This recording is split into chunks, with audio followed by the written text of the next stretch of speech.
Welcome to Atlanta Tarot. This is the tarot forecast for Sagittarius for the month of May 2019. Welcome, Sag. Hope you're fine. Got through the season of Aries quite well. Fast-moving energy, aggressive energy, all that sort of thing. Let's see what's in store for you. So we're going now in Taurus. We are actually in Taurus as we speak. 1 week before May starts. So let's see. Messages for Sagittarius. So the energy around you guys for May is beautiful. 10 of coins or 10 of pentacles. So really stable energy. A time for really making that money or feeling secure and feeling like you're on the right path.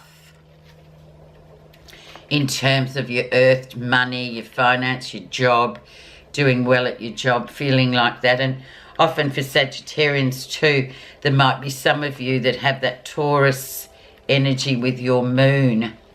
And so, you know, it sort of is the time for Sagittarians who are normally on the move and always looking to far horizons to be a bit more earth Sagittarian. So, you know, just remember that too. And it's a time where you can sort of get things that, you know, obviously for some Sagittarians, they're like, oh, I'll deal with that tomorrow. But it's a time when Taurus is around to sort of really get earthed with all these things and fix up things that you've been sort of not wanting to do for a while, because it's just the energy that's around you. It's very earthy. And there's lots of 10 of coins. There's lots of sort of a good financial stability behind you. So where you are right now is 2 of coins. So keep working hard, the juggler.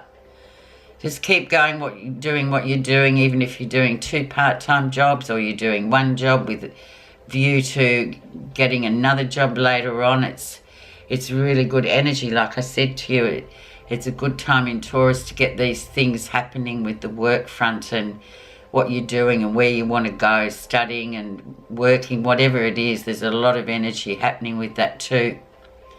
And it's a decision card always. The 2, number 2 is about making those decisions. So just keep things going. That's all you need to do. Just plod on.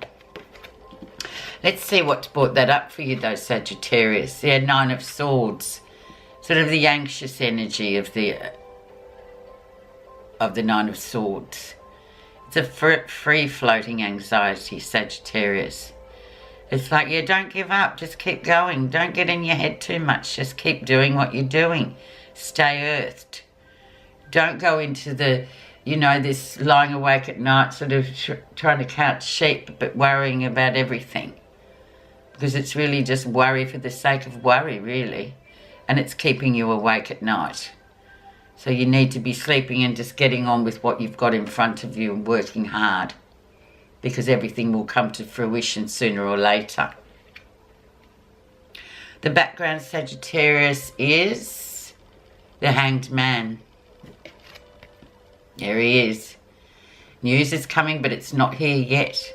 It's about being in suspension. As you can see, he's sort of suspended upside down, but he's not struggling to get the right way up as we see it. It's very much a spiritual card too. The Hanged Man sort of sits with the planet Neptune, which is interesting because Neptune's all about sort of that energy of, you know, it's like it causes a bit of a fog and we just feel like, is this what I'm supposed to be doing? Is this real? It's very much that energy. Neptune, bottom of the sea sort of energy as well, but it's about waiting. It's about using that time. You're not going to get where you're going. It's not going to happen immediately. It's like it's a trek. It's a trial. It's something you've got to go through and wait for. It's about patience as well and learning to just keep on track. Because news will be coming, but it's not going to come. And most Sagittarians will be like, why can't I know now? Well, you just can't, Sag. Not when the Hanged Man comes, because he just says, no, you've got to learn to be sort of suspended for a while and really sort of use that energy to be positive about the outcome, because it is a positive outcome. the Hanged Man, when that message finally arrives.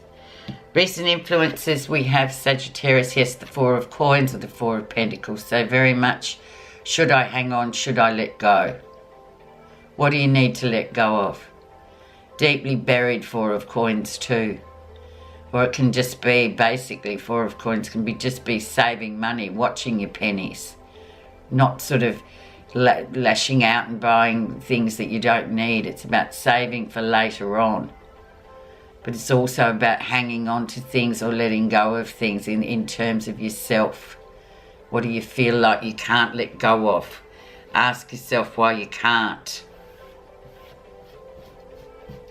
It's very sort of old energy too, to me, the Four of Coins. It really asks us to look within and think, well, why are you still hanging around? Well, why have you still got that wardrobe full of clothes that you're not wearing? Why don't you take them to the charity shop? That's just a small analogy of what it's like. Let things go so new things can come in. But it's a deep card, so it's more of a process as well. Okay, let's see what the lesson is. The Five of Cups. So in truth, it might be a person that you feel like that, you know, you have on and off relationship. It goes well, then it goes off the boil. It goes on the boil, it goes off the boil. You're disappointed when it goes off. But there's something about that relationship too, or whatever it is in particular. This card, Five of Cups, it is emotion. So it's about asking yourself, why is this cycle keep coming into your life? What is it about it that you can't let go of, this person or this thing that you keep sort of being disappointed by?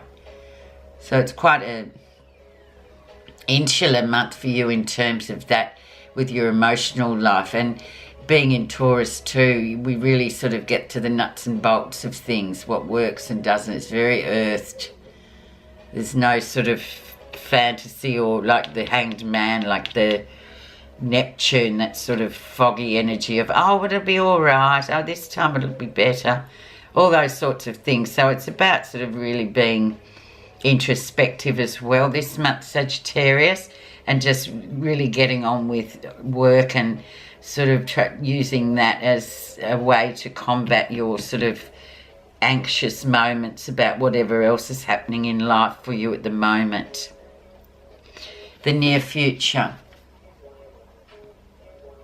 Six of Cups. So reunions, people coming back in. There you go again, Sag. People coming back in from the past. People like from this Five of Cups that have disappeared off the face of the earth without any sort of communication, turning up again. So as you can see, it's very much old, past lifey card, this Six of Cups, as is the Four of Coins. So it's quite interesting. It's sort of really getting you to sort of analyse why, the whys and wherefores of why these situations are in your life, especially in May. So there you go. Be prepared for people from the past or situations from the past coming back again. And then what are you going to do with it? It'll be interesting. What's happening that you're not realising? And the Hermit is there. So, yeah, if you've been feeling a bit like, oh, I don't really want to mix and match this. I don't want to be so social. I just need time on my own. I need a bit of a break. The Hermit's your best friend. And when he comes along, it's virtually like you just take a step back.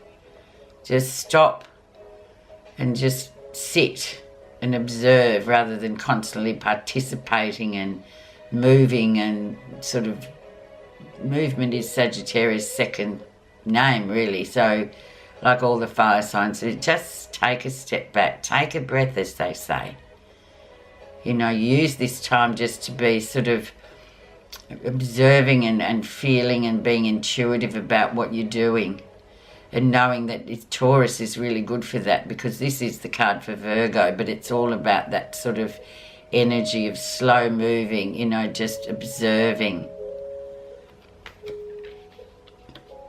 How others see you for the month of May, Sagittarius? There you go, Three of Wands, those far horizons. Looking out, what's next, what's next? Where am I going? What am I doing? Am I going to travel? Where am I going? Am I going to have a holiday? What do I want to do? Always looking out, Sagittarius, looking outwardly towards the horizon. But it's very much a card of solid foundations too, and you're doing really well, so just keep juggling this month. Saving a bit of money, spending a bit more time on your own. It's not a sociable time for you guys. It's like sort of growing things. Moving on up. You're in a good place as others see you. They don't see all this other stuff that we've talked about. They just see you being Sag. Nice card though. I always call that my overseas card. It's like, or people from overseas coming back, or in your aura again, thinking about people from overseas. It's a very Sagittarian thing as well, where they tend to really look outwardly and fascinated by overseas foreign things as well. Let's see what you're feeling positive about in May, Sagittarius.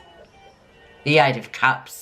So moving on from the stalemate of a relationship perhaps that has just been bogged down with that Neptunian energy as well. Sort of thinking, oh look, I'm not really sure where this is going, but I need to kind of make a move one way or the other. It's not a final move, it's just a move of just move forward. Don't be dwelling on something and hoping for something, because it's that old stalemate card too of, well, if you don't move on, this whole baggage of whatever that's there, it's just going to be there. You need to sort of leave it somewhere and move towards something else. Take your power back too, especially with the Eight of Cups. Take that emotional power back. You know, use the energy of the Hermit down here to just sort of be solitary for a bit and think, well, where am I going with this? Is it going anywhere? Maybe just move forward for a bit and see what comes of making a move at all with the Eight of Cups. Maybe it is a relationship that you're thinking, oh, look, we're here again. I need to get out. But you're the only one that can get yourself out of it. So focusing this month on, you know, work and just really simple life, getting things done. Sort of having a look at your emotional situations as well, asking yourself why you're in them. Taurus has has the ability to make us really be sort of quite earthed about what we're really doing and whether it is sort of any value to us or not. Let's have a look at the final outcome, and we have the Ace of Coins, so new things coming in at the end of May. There you are, money, once again, starting with money, Ten of Coins, ending with the Ace of Coins, so definitely new jobs, all that lovely stuff of promotions, having enough money to do whatever it is you want to go, so finally getting to where you want to be, having that money to buy that ticket to go to Europe in the depths of winter here in Australia, for instance. So well done. All right, Sag, I don't think you need anything clarified this month. Let's just go through it and just love that energy that you've got coming through for Earth energy. For May, especially until like the third week, until we transition over into good old Gemini. Okay, your overriding card is letting go. Some of us think holding on makes us strong, but sometimes it is letting go. Letting go simply means allowing things to be as they are without constantly struggling to control or resist an outcome, or continually reminding yourself of an unhappy event, past event, or negative emotion. So with that, letting go here, just let it go and focus on what you can do this month, Sag. I hope you have a great May. Thank you for listening.